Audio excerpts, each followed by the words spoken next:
अस्सलाम वालेकुम beautiful people, आपके अपने चैनल यूट्यूब इंस्टीट्यूट में आपका स्वागत है। आज हम इस वीडियो में बनाएंगे चैप्टर 8, जो कि यहाँ से फाइनेंशियल स्टेटमेंट एनालिसिस स्टार्ट हो रहा है। तो बहुत सारे मेरे स्टूडेंट ने कमेंट किया था मैं इस चैप्टर कंपैरेटिव स्टेटमेंट और कॉमन साइज स्टेटमेंट जो है वो मैं इस वीडियो में आज कंपैरेटिव स्टेटमेंट बताऊँगी।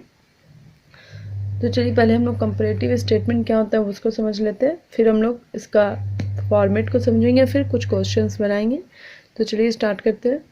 तो what is comparative statement comparative statement है क्या? तो मैं यहाँ पे बता रही हूँ कि एक ऐसा स्टेटमेंट जो कि शो करता है 2 साल से ज़्यादा फाइनेंशियल स्टेटमेंट को जो शो करता है उसको हम लोग कंपैरेटिव स्टेटमेंट कहते हैं। Side by side to show the comparison of each item and it means given year are called comparative financial statement। ये दो this type of financial analysis is called horizontal analysis, जो कि दो तरीके का होता है कंपैरेटिव फाइनेंशियल स्टेटमेंट। पहला होता है कंपैरेटिव इनकम स्टेटमेंट और दूसरा होता है कंपैरेटिव बैलेंस शीट। ठीक है, तो इसमें ये जो क्वेश्चन बनेगा वो दो फॉर्मेट में बनेगा। देखिए, पहला बनेगा कंपैरेटिव इनकम स्टेटमेंट में और दूसरा बनेगा कंपैरेटिव बैलेंस शीट में। तो एक बैलेंस शीट का फॉर्मेट आपको याद करना पड़ेगा और एक प्रॉफिट एंड लॉस स्टेटमेंट का फॉर्मेट जो है आपको वो समझना पड़ेगा। एक बार समझ जाएगा तो आपको तुरंत क्वेश्चन बन जाएगा। ये बहुत ही इजी चैप्टर है as comparison to all chapter of accounts accountancy. ज़्यादा से ज़्यादा 12 मार्क्स का क्वेश्चन जो है वो ये दोनों चैप्टर्स मिला के कंपैरेटिव स्टेटमेंट और कॉमन साइज स्टेटमेंट से मिला के 12 मार्क्स का क्वेश्चंस जो है वो एग्ज़ाम में आते हैं। तो मैं आपको सजेस्ट करूँगी कि पहले आप जो बड़ा बड़ा चैप्टर जैसे कि एडमिशन पार्टनरशिप हो गया, एनपीओ हो गया, कंपनी हो गया, कैश फ्लो स्टेटमेंट हो गया और अकाउंटिंग रेशियो हो गई, ये सब आप चैप्टर को पहले कवर अप कर लीजिए। फिर एग्ज़ाम्स के मतलब आप इसको वो सब चैप्टर को ज़्यादा रिवाइज करिए और उसको प्रैक्टिस करिए एज कंपेरिजन टू ये दो चैप्टर। मैं ये नहीं बोल रही बिल्कुल कि ये दोनों को चैप्टर को छूइए ही मत, क्योंकि इस चैप्टर से भी 12 मार्क्स का क्वेश्चन जो है वो आता है। मगर मैं ज़्यादा फोकस जो बोल रही हूँ वो आप वो चैप्टर में दीजिए, क्योंकि ये चैप्टर जो ईजी है, सिर्फ फार्मूला बेस्ड क्वेश्चन है। आप ये फार्मूला याद कर लीजिएगा या फिर फॉर्मेट को समझ लीजिएगा तो आप इजीली क्वेश्चन जो है वो सॉल्व कर लीजिएगा। मैं बस ये बोल रही कि ज़्यादा टाइम ये चैप्टर को बनाने में अपना वेस्ट मत करिएगा। ठीक है, तो चलिए हम लोग यहाँ से स्टार्ट करते हैं कंपैरेटिव स्टेटमेंट। तो देखिए, पहला फॉर्मेट जो है comparative statement of profit and loss. पहला फॉर्मेट जो है वो क्वेश्चन जो है वो दो तरीके से पूछेगा। बोलेगा कि क्वेश्चन एक बार प्रॉफिट एंड लॉस के स्टेटमेंट से बनाइए, एक बार बैलेंस शीट के स्टेटमेंट से बनाइए। तो आपको क्वेश्चन में पढ़ के समझना है किससे कौन सा फॉर्मेट से बनाना है।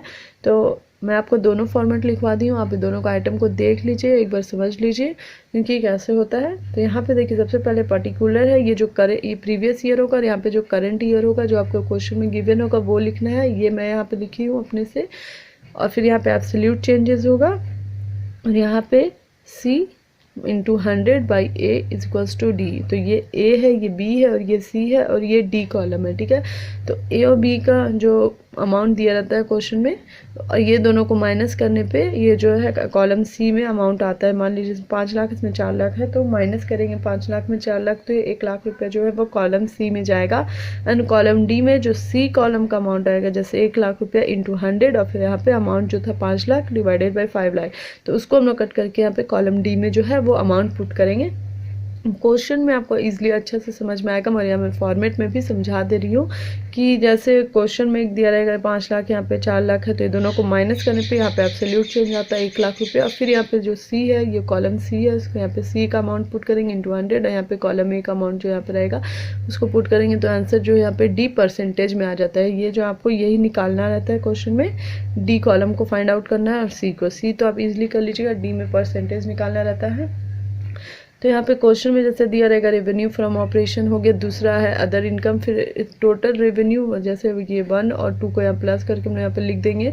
फिर फोर्थ आइटम है हम लोग का एक्सपेंसेस में कौन कौन सा एक्सपेंसेस आएगा। देखिए cost of material consume, purchase of stock in trade, employees benefit expenses, finance cost, depreciation and amortisation, फिर एक्सपेंसेस एंड अदर एक्सपेंसेस करके यहाँ पे लिख देंगे टोटल एक्सपेंसेस जितना आ जाएगा वो।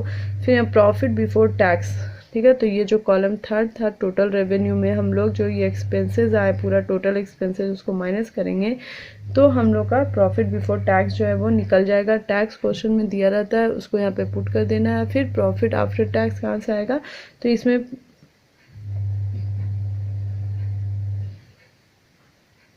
ये 5 - 6 ये जो प्रॉफिट बिफोर टैक्स आएगा वो, अब टैक्स को माइनस करने पे हम लोग का प्रॉफिट आफ्टर टैक्स जो है वो निकल जाएगा।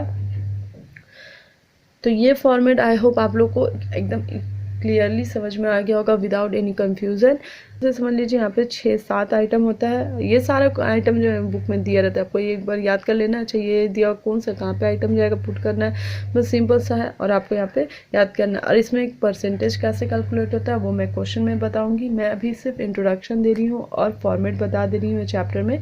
नेक्स्ट वीडियो में मैं जो है क्वेश्चन के साथ अच्छे से सॉल्व करके आपको ईच क्वेश्चन जो है वो क्लियरली समझा दूंगी। अब हम लोग दूसरे फॉर्मेट की तरफ चलते हैं जो कि कंपैरेटिव बैलेंस शीट फॉर्मेट है। भी प्रीवियस ईयर था, करंट ईयर था, एब्सोल्यूट चेंज दोनों को माइनस करके यहाँ पे लिखना है। और C × 100/A = D, इसमें भी परसेंटेज निकलेगा, सब सेम है बस इसमें कैलकुलेशन करने का जो तरीका है वो थोड़ा डिफरेंट होगा। तो इसमें आपको यहाँ पे देख लेना है। पहले इक्विटी एंड लिएबिलिटी में आता है share holder fund, share holder fund में आता है share capital, reserve and surplus, दोनों का अमाउंट लिख देना है। यहाँ पे नॉन करेंट लिएबिलिटीज में आता है long term borrowing, long term provision, फिर करंट लिएबिलिटी में आता है short term borrowing, trade payable,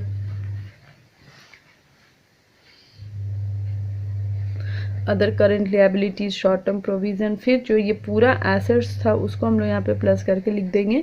उसमें ऐसा नहीं था, उसमें था revenue from operation plus other income को हम लोग प्लस कर देते थे, फिर एक्सपेंसेस को अलग प्लस करते थे, फिर दोनों को माइनस करते थे। इसमें नहीं, इसमें पूरा जितना भी लिएबिलिटीज़ है वो पहले हम लोग पूरा को एक जगह लिख के उसको टोटल कर देंगे।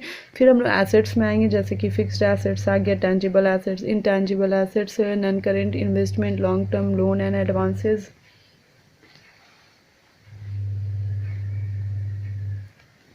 फिर करंट एसेट्स में हो गया current investment, inventories, trade receivable, cash and cash equivalent, short term loan and advances and other current assets. फिर यहाँ पे हम लोग जितना भी एसेट्स है उसको टोटल कर लेंगे, फिर लिएबिलिटी में माइनस करेंगे एसेट्स, तब हम लोग को यहाँ पे परसेंटेज निकलता है। तो इसमें थोड़ा सा माइनर जो डिफरेंस है statement of profit and loss and balance sheet में, बाकी जो है वो सारा चीज़ सेम है। बस आपको यहाँ पे ये कौन सा आइटम कहाँ पे जाएगा उसको आपको ध्यान रखना है। और फॉर्मेट को एक बार आप देख लीजिएगा, मतलब क्वेश्चन बनाइएगा तो आपको ईजिली याद हो जाएगा फॉर्मेट। तो आई होप आपको कंपैरेटिव स्टेटमेंट जो है वो इजीली सब डिफिनेशन बताई एंड दोनों का फॉर्मेट बता दी हूँ। तो मैं नेक्स्ट वीडियो में क्वेश्चन जो है वो सॉल्व करके बताऊंगी। Okay bye.